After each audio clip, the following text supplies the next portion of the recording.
Hello friends, ഇന്നത്തെ നമ്മുടെ special വളരെ എളുപ്പത്തിൽ തയ്യാറാക്കാൻ പറ്റുന്നതും അതുപോലെ തന്നെ നല്ല കിടിലൻ ടേസ്റ്റിയുമായിട്ടുള്ള ഒരു ഫിഷ് ബിരിയാണിയുടെ റെസിപ്പി ആയാലോ. അപ്പോൾ എൻ്റെ എല്ലാ കൂട്ടുകാർക്കും ഫുഡി വേവ് കിച്ചൻ്റെ പുതിയൊരു വീഡിയോയിലേക്ക് സ്വാഗതം. നമ്മുടെ ഈ ഫിഷ് ബിരിയാണി തയ്യാറാക്കാൻ വേണ്ടിയിട്ട് ആദ്യം തന്നെ ഫിഷ് ഫ്രൈ ചെയ്യാനുള്ള മസാല റെഡിയാക്കണം. അതിനായി ഒരു ബൗളിലേക്ക് 2 ടേബിൾ സ്പൂൺ അളവിൽ മുളക് പൊടി ചേർത്ത് കൊടുക്കാം. ഇനി ഇതിലേക്ക് 1/2 ടീസ്പൂൺ അളവിൽ പെരിഞ്ജീരകം പൊടിച്ചതും 1/2 ടീസ്പൂൺ കുരുമുളക് പൊടിച്ചതും കൂടി ചേർത്ത് കൊടുക്കാം. ഒപ്പം തന്നെ 1/4 ടീസ്പൂൺ അളവിൽ മഞ്ഞൾപ്പൊടിയും 1/4 ടീസ്പൂൺ അളവിൽ ഗരം മസാലയും കൂടി ചേർക്കാം. ഇനി ഇതിലേക്ക് 1 ടേബിൾ സ്പൂൺ അളവിൽ ഇഞ്ചി വെളുത്തുള്ളി പേസ്റ്റ് ചേർത്ത് കൊടുക്കാം. ടേബിൾ സ്പൂൺ അളവിൽ വിനാഗിരി കൂടി ചേർത്ത് കൊടുക്കാം ട്ടാ. ഇത്രയും ചേർത്ത ശേഷം നന്നായിട്ടൊന്ന് മിക്സ് ചെയ്തെടുക്കണം. ഇനി വിനാഗിരി ഇല്ലെങ്കിൽ പകരം ചെറുനാരങ്ങ നീരെടുത്താലും മതി ട്ടാ. ഇനി ഇതിലേക്ക് ആവശ്യമായ ഉപ്പ് കൂടി ചേർത്ത് കൊടുക്കാം. ഇനി ഇതിലേക്ക് 2 ടേബിൾ സ്പൂൺ വെള്ളം കൂടി ഒഴിച്ചു കൊടുക്കാം. എന്നിട്ട് നന്നായിട്ട് ഇതൊന്ന് മിക്സ് ചെയ്തെടുക്കാം ട്ടാ. ഇപ്പോൾ നമ്മുടെ മസാല റെഡി ആയിട്ടുണ്ട്. ഇനി ഇതിലേക്ക് നമുക്ക് മീൻ ചേർത്ത് കൊടുക്കണം. ഞാൻ എടുത്തിട്ടുള്ള മീൻ ആവോലി ആട്ടാ. അധികം മുള്ളില്ലാത്ത ഏത് മീൻ വേണമെങ്കിലും നമുക്ക് ബിരിയാണി തയ്യാറാക്കാൻ വേണ്ടി എടുക്കാട്ടാ. ഇതിൽ നിന്നും ഒരു മീൻ കഷ്ണം ഞാൻ മാറ്റി വെച്ചിട്ടുണ്ട് കേട്ടാ. അത് നമുക്ക് ലാസ്റ്റ് ഗ്രേവിയിലിട്ട് ഇട്ട് കൊടുക്കാനുള്ളതാണ്. ഇനി മസാലകളെല്ലാം എല്ലാ മീൻ കഷ്ണങ്ങളിലും നന്നായി തേച്ച് പിടിപ്പിച്ചെടുക്കണം കേട്ടാ. ഇപ്പോൾ നമ്മുടെ മസാലകളെല്ലാം എല്ലാ മീനിലും നന്നായി തേച്ച് പിടിപ്പിച്ചിട്ടുണ്ട്. ഇനി ഇതൊന്ന് 30 മിനിറ്റ് നേരം നമുക്ക് റെസ്റ്റ് ചെയ്യാൻ വേണ്ടി വെക്കാം.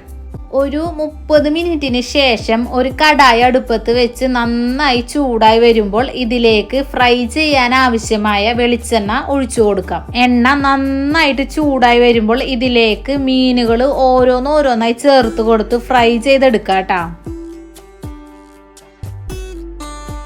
മീനിന്റെ ഒരു വശം വെന്ത് കഴിയുമ്പോൾ അടുത്ത വശം മറിച്ചിട്ടിട്ട് വേവിച്ചെടുക്കണം ട്ടാ. ഇപ്പോ മീൻ കഷ്ണങ്ങളൊക്കെ നന്നായി ഫ്രൈ ചെയ്ത് കിട്ടിയിട്ടുണ്ട്. ഇനി ഇതൊന്ന് നമുക്ക് എണ്ണയിൽ നിന്ന് കോരിയെടുക്കാം. പൊരിച്ച എണ്ണയിൽ തന്നെയാട്ടാ ഞാൻ മസാല റെഡിയാക്കുന്നത്. അതിനായിട്ട് ഇനി വേറെ എണ്ണ എടുക്കുന്നില്ല ട്ടാ. ഇനി ഈ എണ്ണയിലേക്ക് 2 മീഡിയം സൈസ് സവാള അരിഞ്ഞത് ചേർത്ത് കൊടുക്കാം.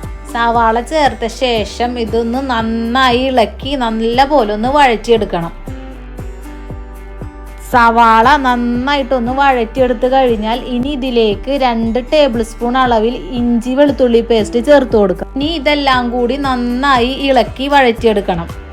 ഇഞ്ചിയുടെയും വെളുത്തുള്ളിയുടെ ഒക്കെ ആ ഒരു പച്ച മണം ഉണ്ടല്ലോ, അത് മാറുന്നത് വരെ വഴറ്റി കൊടുത്താൽ മതി ട്ടാ. ഇതിലേക്ക് ഒരു വലിയ തക്കാളി അരിഞ്ഞെടുത്തത് ചേർത്ത് കൊടുക്കാം. എന്നിട്ട് ഇതൊന്ന് നന്നായി വഴറ്റി കൊടുക്കാം. ഈ തക്കാളിയൊക്കെ നന്നായി വെന്തുടഞ്ഞ് കിട്ടുന്നത് വരെ വഴറ്റി കൊടുക്കണം ട്ടാ. ഇപ്പോൾ തക്കാളിയൊക്കെ നന്നായി വെന്തുടഞ്ഞ് കിട്ടിയിട്ടുണ്ട്. ഇനി ഇതിലേക്ക് 3 പച്ചമുളക് പകുതിയാക്കി അരിഞ്ഞത് ചേർത്ത് കൊടുക്കാം. പച്ചമുളക് ചേർത്ത ശേഷം ഒരു 5 മിനിറ്റ് ഇതൊന്ന് ഇളക്കി കൊടുക്കാം ട്ടാ. ഇപ്പോൾ 5 മിനിറ്റ് ഒക്കെ ആയിട്ടുണ്ട്. ഇനി നമുക്കിതിലേക്ക് ആവശ്യമായ മസാലകൾ ചേർത്ത് കൊടുക്കാം. 1/2 ടീസ്പൂൺ കുരുമുളക് പൊടിച്ചത് ചേർത്ത് കൊടുക്കാം. ഇനി ഇതിലേക്ക് 1 ടീസ്പൂൺ അളവിൽ മല്ലിപ്പൊടിയും 1/2 ടീസ്പൂൺ അളവിൽ മഞ്ഞൾപ്പൊടിയും ചേർത്ത് കൊടുക്കാം.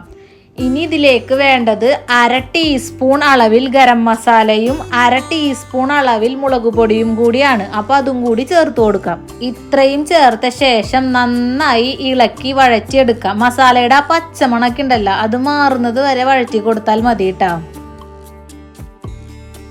ഇപ്പോ മസാല ഒക്കെ നന്നായി ഒന്ന് വഴറ്റിയെടുത്തിട്ടുണ്ട്. ഇനി ഇതിലേക്ക് 1/2 കപ്പ് വെള്ളം ഒഴിച്ചു കൊടുക്കാം. എന്നിട്ട് ഇതൊന്ന് നന്നായി ഇളക്കി മിക്സ് ചെയ്തെടുക്കാം ട്ടാ. ഇനി ഇതൊന്ന് നന്നായി തിളച്ച് വരുന്നത് വരെ നമുക്ക് വെയിറ്റ് ചെയ്യാം. ഇപ്പോൾ നമ്മുടെ ഗ്രേവിയൊക്കെ നന്നായി തിളച്ച് വന്നിട്ടുണ്ട്. ഇനി ഇതിലേക്ക് നേരത്തെ മാറ്റി വെച്ചിരുന്ന മീൻ കഷ്ണങ്ങൾ ഉണ്ടല്ലോ, അത് ഞാനൊന്ന് ചെറുതാക്കി അരിഞ്ഞെടുത്തിട്ടുണ്ട്. അത് ഇതിലേക്ക് ചേർത്ത് കൊടുക്കാം. ഇനി ഇതൊന്ന് നന്നായി ഇളക്കി കൊടുക്കാം. മീൻ പൊടിഞ്ഞു പോയാലും കുഴപ്പമില്ല ട്ടാ. ഈ മീൻ കഷ്ണങ്ങൾ ഇതിലേക്ക് ചേർത്ത് കൊടുക്കുന്നതേ ഫിഷ് ബിരിയാണിക്ക് നല്ലൊരു ഫ്ലേവർ കിട്ടാൻ വേണ്ടിയിട്ടാ. ഇപ്പോൾ വെള്ളമൊക്കെ വറ്റി മീൻ നന്നായിട്ടൊന്ന് വെന്ത് കിട്ടിയിട്ടുണ്ട്. ഇനി ഇതിലേക്ക് 2 ടേബിൾ സ്പൂൺ അളവിൽ തൈര് ചേർത്ത് കൊടുക്കാം. ഒപ്പം തന്നെ നമ്മുടെ ഗ്രേവിക്ക് ആവശ്യമായിട്ടുള്ള ഉപ്പ് കൂടി ചേർത്ത് കൊടുക്കാം ട്ടാ. ഉപ്പും കൂടി ചേർത്ത ശേഷം ഇതൊന്ന് നന്നായി ഇളക്കി മിക്സ് ചെയ്തെടുക്കാം. ഇനി ഞാൻ ഇതിലേക്ക് കുറച്ച് മല്ലി പുതിന ഇല കൂടി ചേർത്ത് കൊടുക്കാണ് കേട്ടോ. എന്നിട്ട് ഇതെല്ലാം ഒന്നുകൂടി മിക്സ് ചെയ്ത് കൊടുക്കാട്ടോ. ഇനി ഇതിലേക്ക് 1 ടീസ്പൂൺ നെയ്യ് കൂടി ചേർത്ത ശേഷം നന്നായിട്ടൊന്ന് ഇളക്കി മിക്സ് ചെയ്തെടുക്കാം. ഇനി ഇതിലേക്ക് നേരത്തെ ഫ്രൈ ചെയ്ത് വെച്ച മീൻ കഷ്ണങ്ങൾ ഓരോന്നായിട്ട് ചേർത്ത് കൊടുക്കാം. മീനൊക്കെ ഇട്ട് കൊടുത്ത ശേഷം 1 ടീസ്പൂൺ വെച്ചിട്ട് മീനിന്റെ മുകളിലേക്ക് ഇതുപോലെ മസാലകളൊക്കെ ഒന്ന് ചേർത്ത് കൊടുക്കാട്ടോ. ഇനി ഇതൊന്ന് 1 മിനിറ്റ് മൂടി വെച്ച് തിളപ്പിച്ച ശേഷം ഫ്ലെയിം ഓഫ് ചെയ്ത് കൊടുക്കാം. അപ്പോൾ ഇത്രയും ആയിക്കഴിഞ്ഞാൽ നമ്മുടെ ഫിഷ് മസാല റെഡി ആയിട്ടുണ്ട്. ഇനി ഇതൊന്ന് നമുക്ക് മാറ്റി വെക്കാം. ഇനി നമുക്ക് ചോറ് റെഡിയാക്കി എടുക്കണം. അതിനായിട്ട് അരി വേവിക്കാൻ ആവശ്യമായ വെള്ളം ഞാൻ തിളപ്പിക്കാൻ വേണ്ടി വെച്ചിട്ടുണ്ട്. ഏകദേശം 20 ഗ്ലാസ് വെള്ളം ഞാൻ എടുത്തിട്ടുണ്ട് കേട്ടോ.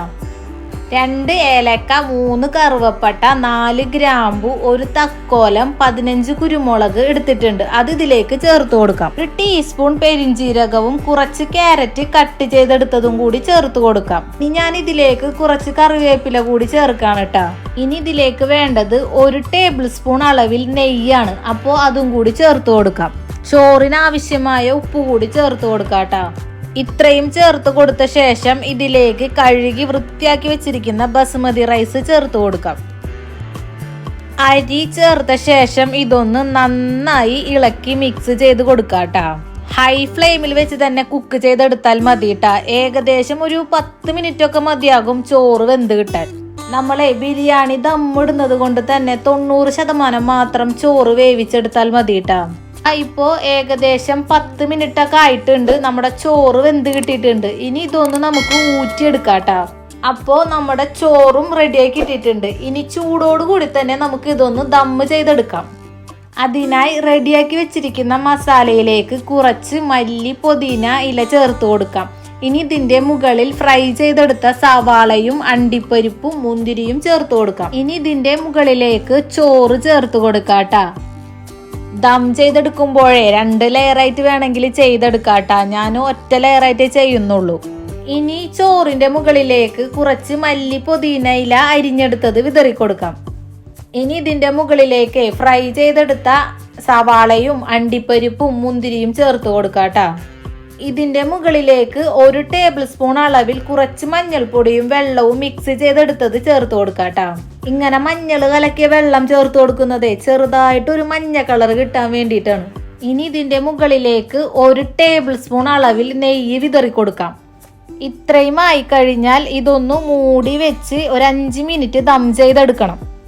ദം ചെയ്യുന്ന സമയത്തെ ഫ്ലെയിം ലോ ആക്കി വെച്ചിട്ട് വേണം കേട്ടാ ദം ചെയ്തെടുക്കാൻ. പിന്നെ മൂടി വെക്കാൻ എടുക്കുന്ന അടപ്പിൽ ഹോൾ ഉണ്ടെങ്കിൽ അലുമിനിയം ഫോയിൽ വെച്ചോ അല്ലെങ്കിൽ കുറച്ച് മൈദ വെച്ചോ അടച്ചു കൊടുക്കണം കേട്ടോ. ഇപ്പോ 5 മിനിറ്റ് ഒക്കെ ആയിട്ടുണ്ട്. ഇനി നമുക്ക് ഫ്ലെയിം ഓഫ് ചെയ്ത് കൊടുക്കാം. അപ്പോൾ ഇത്രയും ആയിക്കഴിഞ്ഞാൽ നമ്മുടെ അടിപൊളി ആവി പറക്കുന്ന ഫിഷ് ബിരിയാണി റെഡി ആയിട്ടുണ്ട്.